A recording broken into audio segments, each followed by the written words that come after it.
Benjamin Netanyahu, the Prime Minister of Israel, is on his way to Washington to meet with President Donald Trump.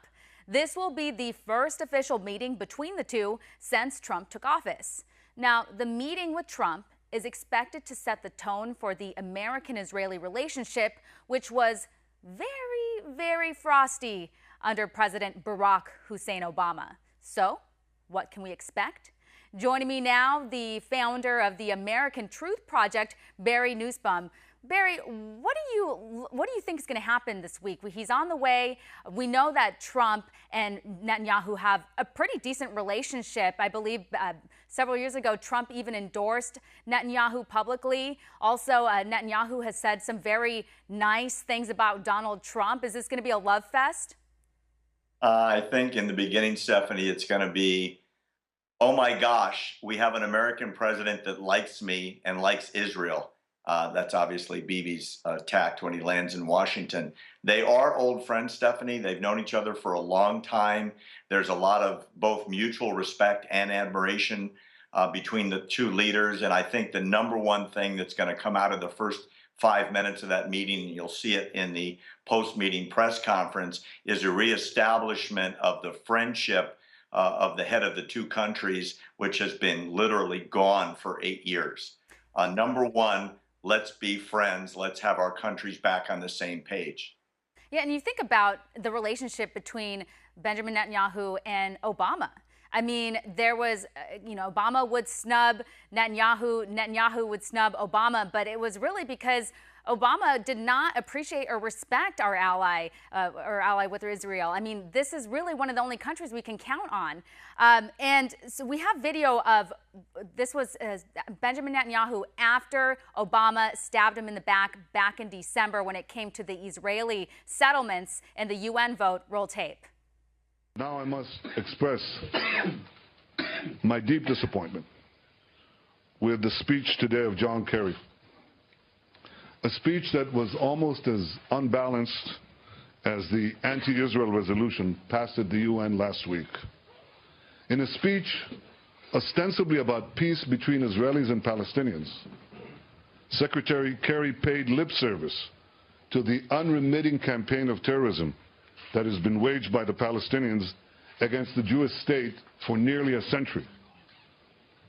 What he did was to spend most of his speech blaming Israel for the lack of peace by passionately condemning a policy of enabling Jews to live in their historic homeland and in their eternal capital, Jerusalem. Hundreds of suicide bombings, thousands, tens of thousands of rockets, millions of Israelis in bomb shelters are not throwaway lines in a speech. I mean, this goes to show that Israel is constantly under attack. Your thoughts? Netanyahu showed great restraint, Stephanie, in that speech. It was a abysmal low in American-Israeli relations right at the end of the Obama term. As he said, you mentioned, Israel was stabbed in the back at the UN.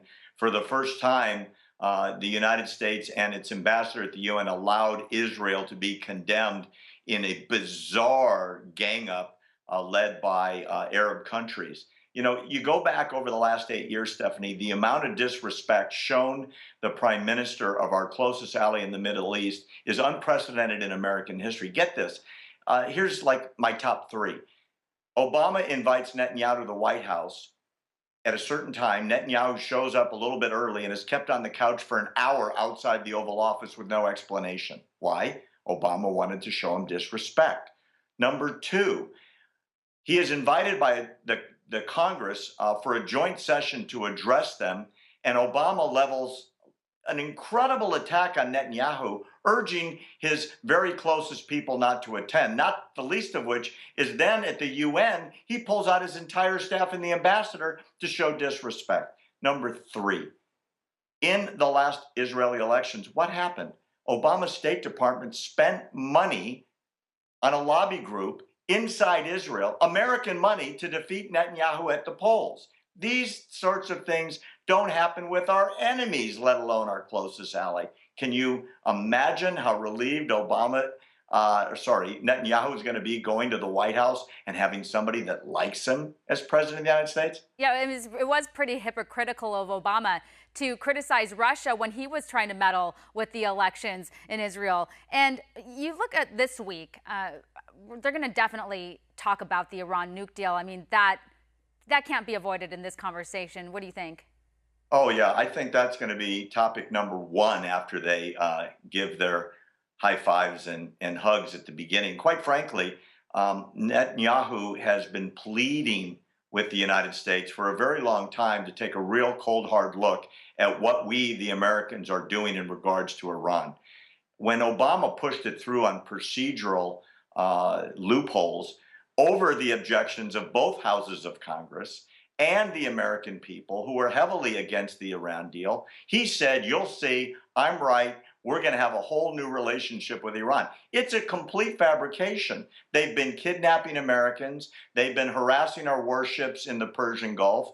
They launched ballistic missiles in violation of the UN resolutions and the JCPOA constantly, with insignia like "Death to America, Death to Trump" on the missiles.